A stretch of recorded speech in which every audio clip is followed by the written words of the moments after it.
Vous est-il arrivé de vous sentir étrangement vide après une dispute? Non pas blessé par la colère de l'autre, mais anéanti par son indifférence.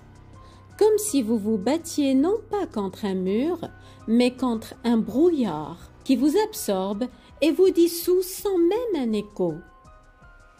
Il est une blessure qui ne ressemble à aucune autre, une blessure qui ne crie pas, mais qui glace. Si vous avez croisé la route d'une personnalité narcissique, vous savez de quoi je parle. Ce sentiment non pas d'avoir été haï, mais annulé. Comme un tableau que l'on regarde même plus, que l'on efface d'un geste. C'est une sensation unique qui laisse un goût de cendre. Haine ou mépris, c'est la question apparemment subtile qui change tout. Aujourd'hui, nous allons explorer le mécanisme le plus froid du narcissisme, cette alchimie toxique qui transforme la haine en carburant et le mépris en arme. Nous allons comprendre pourquoi la violence la plus profonde ne crie pas, mais glace. Pourquoi vous pouvez avoir face à vous toute l'énergie du conflit, mais aussi le néant de la reconnaissance. Parce que la haine, aussi brûlante soit-elle, est une forme d'attention, tandis que le mépris est un silence qui vous condamne à l'inexistence. Je suis Fatem Zahra Alami, archéologue des cœurs meurtris et traductrice des silences qui séparent.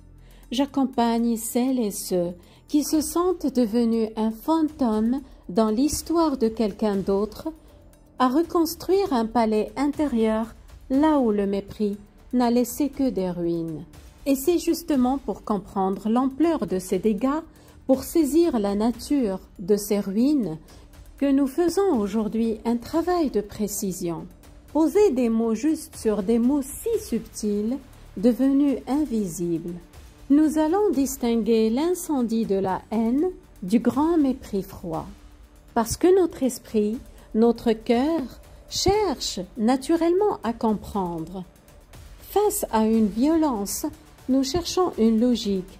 Et souvent, pour donner du sens à l'insensé, nous choisissons l'explication qui nous est, en un sens, la plus favorable. Nous nous disons que nous sommes haïs. La haine, c'est un drame certes. C'est une passion noire, dévorante, mais c'est une passion. Et une passion, même négative, vous place au centre de l'attention de l'autre. Haïr, c'est encore brûler pour quelqu'un. C'est une forme tragique, douloureuse, mais une forme de reconnaissance de l'autre. C'est se dire « je compte assez » pour susciter une émotion si intense. La haine, c'est un feu qui vous consume. Mais dans la chaleur, aussi destructrice soit-elle, confirme encore votre existence. Mais le mépris est tout autre chose. Le mépris n'est pas une passion, c'est un verdict, froid, silencieux, sans appel. Haïr, c'est être en guerre contre un adversaire. Mépriser, c'est considérer que l'autre n'est même pas un adversaire, qu'il est insignifiant. Une poussière sur le pare-brise de son ego qu'on essuie d'un geste distrait. Le mépris n'est pas une émotion chaude, c'est un état de supériorité glaciale. C'est le déni ultime de votre humanité, de votre valeur et de votre réalité même. Alors, quand vous vous sentez étrangement vide, non pas brûlé, mais gelé, ce n'est pas la haine que vous affrontez. C'est cela, c'est le mépris. Et c'est cette distinction, cette clé de lecture cruciale qui va nous permettre de comprendre le mécanisme intime du narcissique. Et pour comprendre comment ce mépris opère, regardons de plus près l'étonnant paradoxe qui l'anime. C'est le plus troublant de la psyché narcissique. Un paradoxe énergétique, presque une alchimie toxique. La haine est plus simple que l'amour.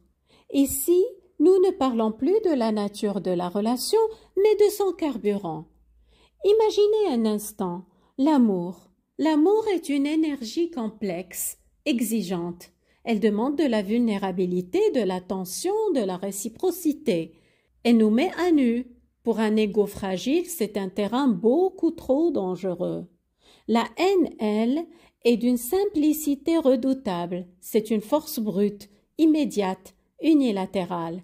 Elle ne demande pas de soins ni d'ouverture.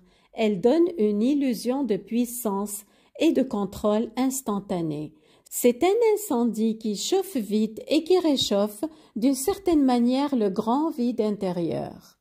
Le narcissique va donc puiser dans cette énergie, dans cette passion noire. Il va utiliser la charge explosive de la haine comme un carburant facile pour se sentir vivant, puissant, supérieur. Mais attention, ce n'est là que la moitié du mystère. Parce que si ce carburant est de la haine, le moteur, lui, reste d'une froideur absolue. Et c'est précisément là que le mécanisme se révèle dans toute sa perversion. Car brûler du carburant, c'est une chose. Mais où va cette énergie? Dans quel moteur est-elle injectée? C'est ici que nous entrons dans le troisième acte, au cœur de l'illusion.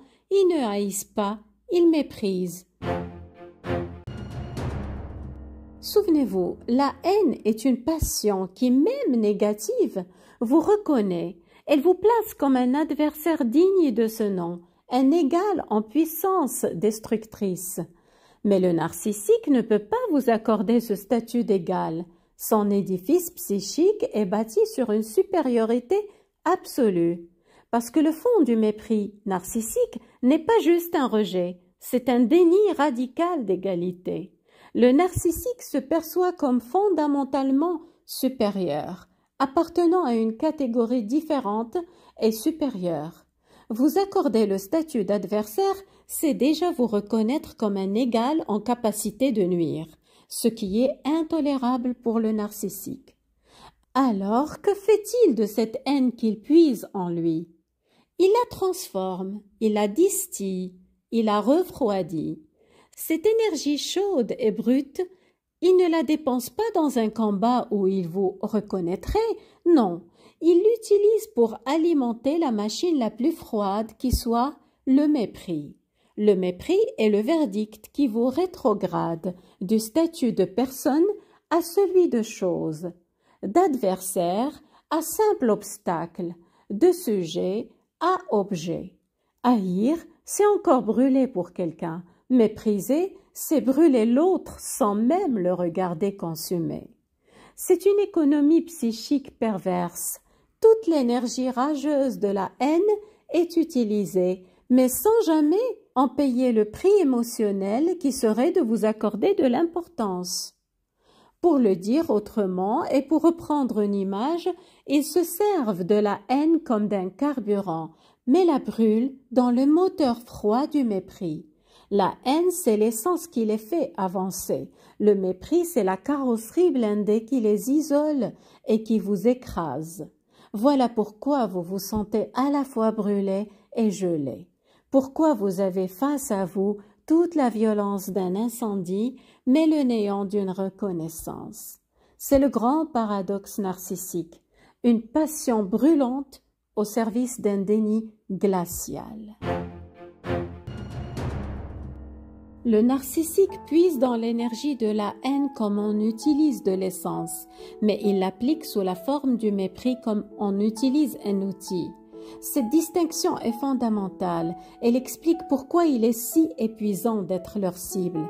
Vous faites face à la violence de la haine, mais vous êtes confronté au néant du mépris. Il n'y a pas d'adversaire en face de vous, seulement un juge qui a déjà prononcé votre condamnation. Et c'est cette froideur qui est la plus dévastatrice. Le simple fait de pouvoir nommer et reconnaître ces émotions, de les distinguer, de leur donner un sens, est déjà un acte de guérison. C'est reprendre possession du langage que le mépris avait confisqué. Alors, que faire de cette compréhension? Comment cesser de se consumer à vouloir être vu par des yeux qui ont décidé de ne plus voir. La réponse peut-être n'est pas de lutter contre le mépris, mais de cesser d'en attendre l'acquittement. Il s'agit de reprendre à son compte le pouvoir de se définir, de comprendre que ce verdict n'était pas le vôtre, mais le leur. Une sentence prononcée pour maintenir à tout prix l'illusion de leur propre palais. Une construction si fragile qu'elle ne peut exister qu'en réduisant l'autre à l'état de pierre. Votre humanité n'a jamais été le problème. Elle était et elle est toujours la solution. La chaleur de votre cœur, la complexité de vos émotions, votre capacité à aimer et même à haïr leurs actes avec passion. Tout cela est la preuve même de votre existence, une existence que le mépris ne pourra jamais annuler. Reconnaître cette mécanique, c'est déjà commencer à désamorcer son pouvoir. C'est reprendre la main sur votre propre histoire. Et c'est le premier pas pour revenir des limbes du mépris et retrouver le chemin de votre propre palais intérieur. Prenez soin de vous.